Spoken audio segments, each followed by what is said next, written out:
Hi, Tim. It's so nice to have you on the show. How are you doing today? Doing great. Thanks for having me. Beautiful. And thank you so very much for honoring the invite. I truly appreciate it. Thanks, man. Okay, Tim. I am quite excited to have you on the show today for some reasons. Firstly, my interest in knowledge seeking. You know, I believe that in order for one to transition from one disturbing or chaotic situation to that of a beautiful one, I believe it takes the application of knowledge, quality information. And you see, Tim, ever since I discovered that light in the Hebrew means knowledge and darkness means ignorance, I've been so keen to knowledge seeking. Why? Because I just do not want to remain in the dark. And that's going to make our conversation here today very, very important to me and even to the listeners. The second reason why I'm excited to have Tim on the show is for the sake of the listeners. Tim, we live in an age where information is as abundant as grains of sand. You've got a lot of information flying out there. So these folks trust me for quality information, and that's why when I came across your profile, I was excited because I believe our conversation is going to be insightful. So let's get started with your introduction, Tim. Talk to us about your personal or professional journey. We're just so curious. We want to know how you got here. And afterwards, I've gotten some beautiful questions for you. Okay, Tim, over to you. Got it. Well, I grew up with a you know father who was a nuclear physicist. He designed nuclear submarines for the United States Navy. My mother was an accountant. My older brother became an engineer because that was the family way. Everybody got a college degree and found their path. For me, I ended up dropping out of college to pursue the hobby of being a professional magician. And I say those two words loosely: hobby, professional. Right? I was hoping to become a professional, but it really was a hobby. And you can imagine everybody in my family said to me, Tim, you need something more realistic. You need a plan B. And I always thought plan B just distracts from plan A. And I want to make a go of it. If it's going to work, it's a hard goal. Everybody told me so. How am I going to make a hard goal a reality by having a plan B and focusing on plan B? If I chase two rabbits, they both get away. So, long story short, my dad was right. Everybody was right. I was failing miserably. And for a long, long time, just banging my head against the wall, doing the same thing, expecting different results, hoping that I would somehow make it big or get discovered or whatever. And I was only doing like one show a month and getting paid about $100 per show. I was not making a living by any way, shape, or form, racking up lots and lots of debt. Finally, I read a magazine ad and it led me to my mentor who taught me that business in show business, right? Business is the bigger word in show business. So had to learn how to market ourselves. I think a lot of our listeners would share that. We know that thing that we do, but we don't know the other skills that make us good at that thing that we do, right? So for me, doing the card tricks and the coin tricks and the sleight of hand and practicing, I couldn't understand why the world wasn't beating a path to my door. I was getting pretty good. I mean, I wasn't making the Statue of Liberty disappear or anything, but I could do some pretty cool things with elastics. So long story short, that's not the dial turner. Right? When you're pro, everybody's good. There's other skills, other factors. And for me, I knew I had to learn marketing, business, sales, negotiate, like all of the things that we need in order to make our dreams reality from the practical side. So when my dad said, you got to be more realistic, he was right. I had to be more realistic. I had to be more practical. I had to look at the real skills that were going to make my dream a reality. So I ended up getting plugged in with this guy. He showed me the ropes. A month later, I did 17 gigs. The month after that, I did 28, almost double. And then for the next 9 years, I did between 25 and 30 magic shows every single month without fail, and as many as 48 in 1 month, and just had a great run being an entertainer. And now we're talking 300 days a year on the road, and very, very quickly realized magic isn't going to be the dream forever because there was a baby on the way. And that baby meant I needed to work less and earn more. And so I found the world of professional speaking. And that's kind of what that logo in behind me is. That S stands for speaking. There's that microphone. That's the impact that we can have on the world. That's why I'm here, right, is to kind of really shout that from the rooftops. And so transitioning from being an entertainer, a novelty for a company, just a novelty act, maybe for their holiday party, maybe for their annual meeting, they would have a little funny haha show, to now being a speaker where now I'm a necessity, because now I actually solve a specific problem for an organization. Now I'm bringing what you talked about so beautifully at the beginning, how important and how powerful information is, and the world is drowning in information, but it's starved for clarity. It's starved to know, like, what do I do with all of this information? It's a mess. So that's the role of a speaker. Speaker comes along and says, hey, you want this thing, you have this problem, here's a solution. Here's my story. If I can do it, you can do it too. So that is, man, that might be record time for me in terms of getting you up to where we're at now. Started a speaking business, and, man, I was named by CNN the 9th best motivational speaker in the world, which blew my mind, to be even on the list, hanging around with people like Tony Robbins and Jim Rohn and Zig Ziglar, all these icons, and they put me number 9 on the list. I was blown away by that. That led me to really having a lot of other speakers wondering how I was having so much success. And we started a company called Get Speaking Gigs, and that's what we've done ever since, right? Has helped other speakers to get on more stages. Kind of like what you do here. You're putting me on a stage, you're putting me on a platform, you're putting me on this podcast, and you've got some impact. If you go and you speak, that's one thing. But if you can put hundreds of speakers on hundreds of stages, right, and give them hundreds of opportunities to reach thousands, millions of people, now you're making a dent in the universe, and that's where we're at today. How'd I do, man? I feel like I took you on a whirlwind journey, but that's kind of what it's felt like over the last 20 years, a bit of a whirlwind journey. Amazing. If I want to summarize your story and your journey, I would say the man who turned his dream into reality. And I feel like many people are stuck with their dream. Yeah. For instance, a particular man who's got a loyal wife, and he just keep telling his wife, "Don't worry, I've got this dream, and everything is gonna be all right." And he just keep telling her this dream and this dream, and she ain't seen anything in the physical. Nothing is happening.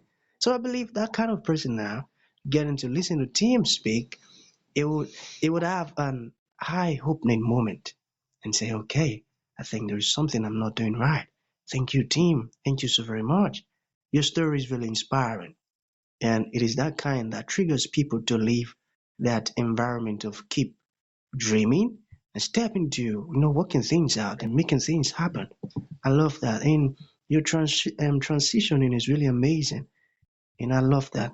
I love that, man. Thank you so very much. Yeah, I got to say, I had a lot of help along the way. I mentioned a mentor that taught me the ropes of how to market my magic business and the complete turnaround there. In 2009, actually it was 2007 is when my first child came into this world, and I thought I can't be on the road for 300 dates a year. I told my dad, I'm like, I'm going back to school. And my dad was the one who told me, you're crazy. My dad, who all along was butting heads with me saying, you need to go to school, you need to go to school, you need to go to school. Suddenly I showed him some success. And when you win in your life, suddenly other people notice, they see you differently, they treat you differently, but also it lifts them up. Like you said, it inspires other people around you. And so when my dad came back and said, no, you were born for this, you were born for the stage, and you'd be foolish to turn down an opportunity like to pursue paid professional speaking, for example. He knew, he was they brought in speakers. He knew what they got paid. It's the second highest paying activity right behind professional athlete. And I wasn't going to make it as a football player or as a baseball player. So, that's my next best shot. And he gave me the go ahead and gave me the green light. He said, keep chasing that dream. And so I did. Now, my wife, not so much, not so excited, because now we got bills we got to pay. And you're going to stop doing magic? What? Because you want to be home more? Well, like a stay-at-home dad? I can't support this family. Your dream is cool until it gets serious. Like until you start. People love to support your dream. They love to support your dream until you get real serious about it and you start making changes in your life and you start actually chasing that dream. Then they get scared. They're like, hold on. We're going to bills, You got to be more realistic. Everybody tells you got to be realistic, right? You got to be realistic. Well, I found a mentor in the speaking world. I knew mentor helped me get into magic. A mentor can help me get into speaking. Found a mentor, and he told me, "What's your goal?"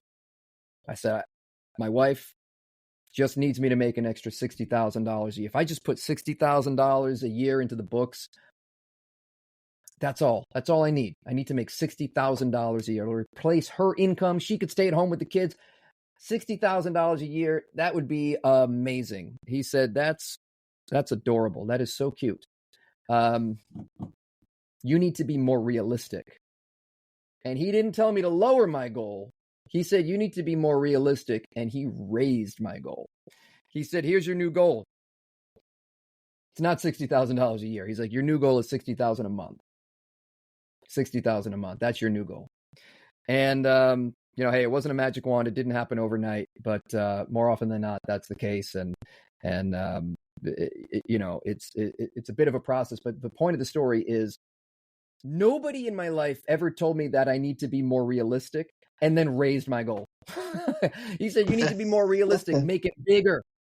Make it bigger." He's like, this is professional speaking, man. This is the major leagues. This is, what corporate clients are paying speakers. So it is, it was eye-opening and it was game-changing, right? So from 2007 to 2009, I tried it on my own, got nothing. Then 2009, I decided to work with this guy. His name's Rob. He's since passed away from cancer, but yeah, he showed me the way, and it wasn't perfect, right? But he had some insights, and I had some motivation and some drive. And you put those two things together. You take drive like a Lamborghini or like a Ferrari, strong, powerful car, but you need a steering wheel. You could be the most powerful car in the garage. If you can't steer that baby, you ain't getting anywhere. So you're just gonna crash at a higher speed. So hopefully that helps. Hopefully that resonates when you said the story of the man who has a dream, but the wife who doesn't see it. And that was absolutely the case. And I will tell you, there was a day I came home after a whirlwind of gigs. I had done like 4 in 3 days, and with travel all in different cities. And I got back, it was like 2:00 in the morning, and I put my head on the pillow and I'm staring at the ceiling. And she leaned over, she looked over, and she said, "You bleeping did it. Like, you bleeping did it. Like, that dream is happening. And now I can finally see it." Right? So, prove it. You got to prove it, right? You got to prove it to those people. And I think you got to prove it to yourself in a lot of ways too. I got that. Okay, that's going to lead to the very first question. All right. So I want you to talk to us about the hard truth. All right. About the professional speaking business. The truths. The truths about the professional speaking business. Well, truth number one, I would have to say, would be that the best speaker doesn't get the gig. The best speaker doesn't get the gig. The best marketer gets the gig.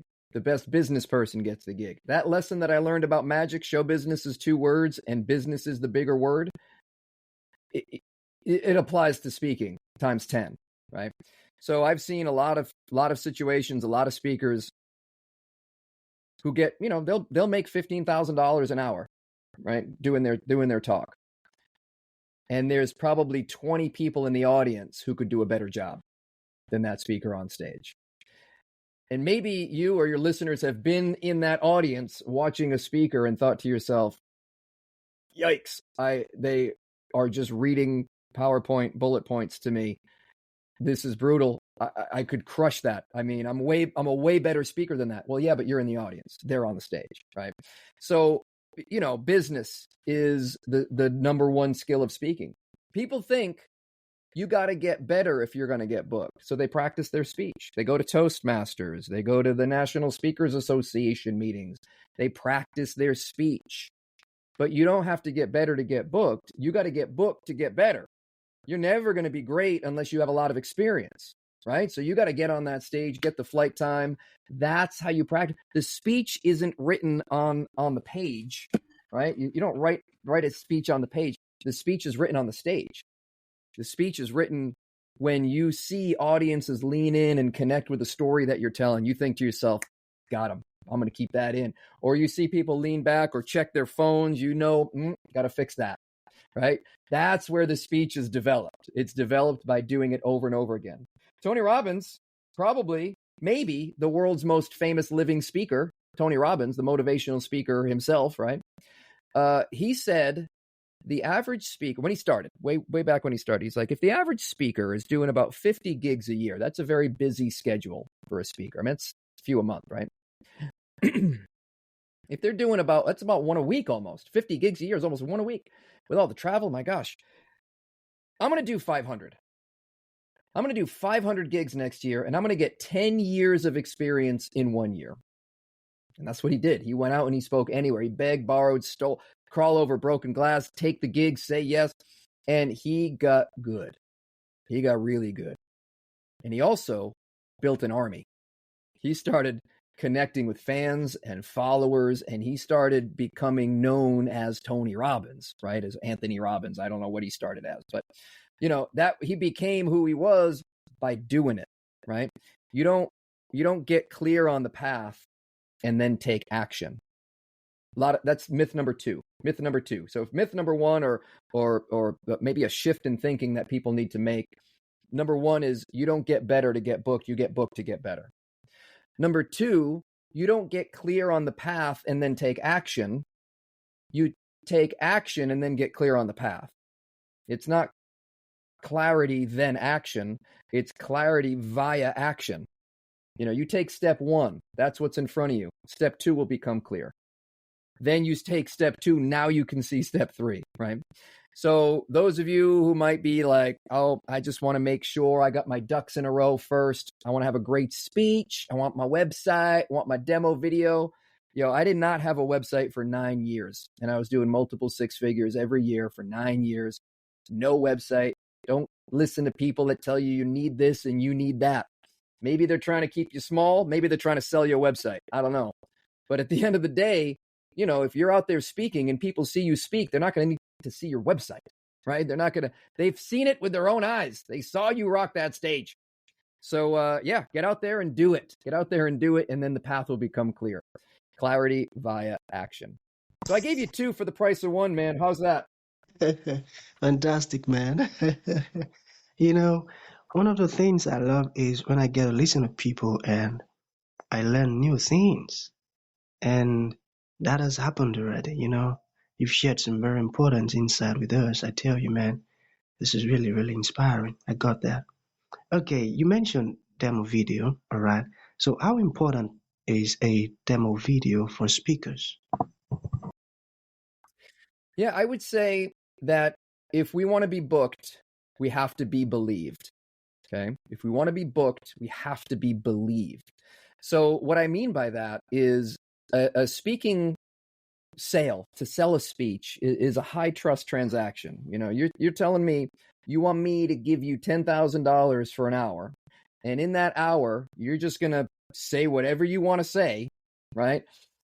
I need to believe that you're going to do a good job and add value. I need to believe that maybe you've done this before. I need to believe that you're not going to embarrass us. I'm not going to lose my job. And that may sound extreme, but I'll tell you a funny story, man. It was not funny at the time.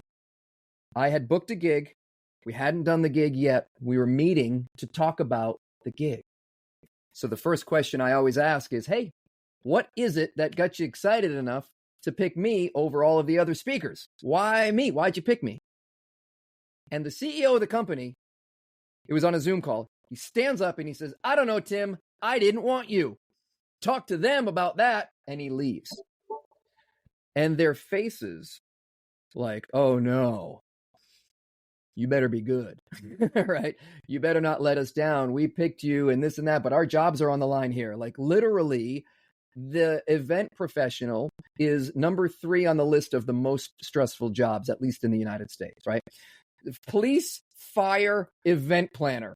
So it's a high trust transaction. They're not just going to pick anybody and throw a dart and grab a name out of a hat. They're not just going to jump on Google and find the first person that pops up. If you want to be booked, you've got to be believed. So what are some of the ways you can be believed? That's what a lot of the industry is teaching you. Oh, well, a website will help you be believed. That'll make you look legit. A demo video will help you be believed. Remember, if they see you speak, they're not going to need a demo video. They've already seen it. They might want something to share with their colleagues. But I mean, if I've booked a lot of gigs where literally the boss says, this guy, we saw him at the conference last year.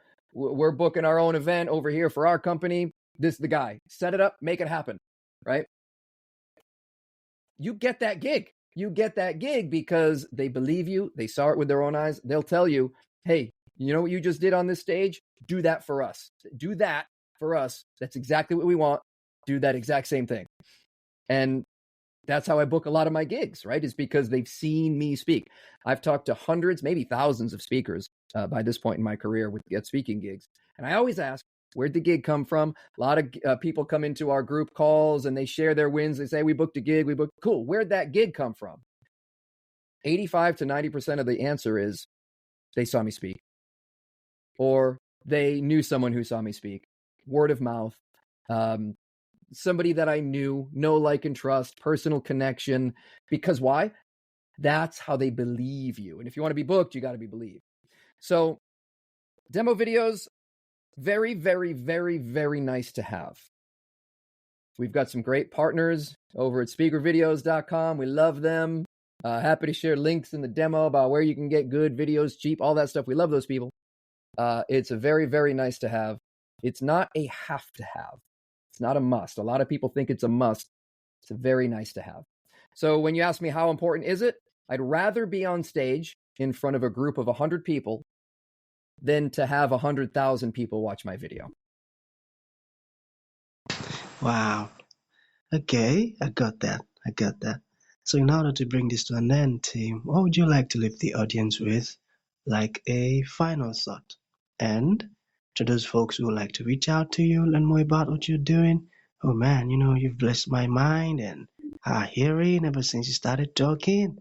So for those who got it and, they want to learn more from you, how can that be possible?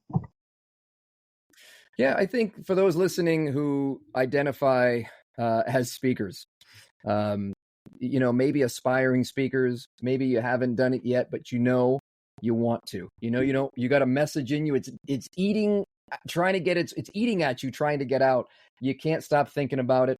You practice your speech while you're in the shower. You don't have an audience yet, but you just are a dreamer. You want to do this, right?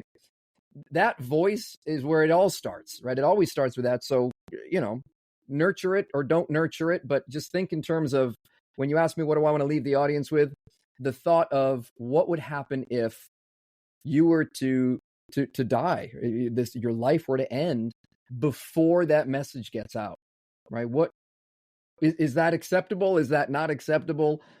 To me, it wasn't acceptable. I needed to get the message out there. I needed to create and build a business that would sustain, again, a family with 3 kids and, be able to travel around and, go to Disney World whenever we want to go to Disney World, like those types of, like, not just make a living, but make a life, and leave a legacy at the same time. Right. So if that is calling it you, first of all, if that's you, then you're weird.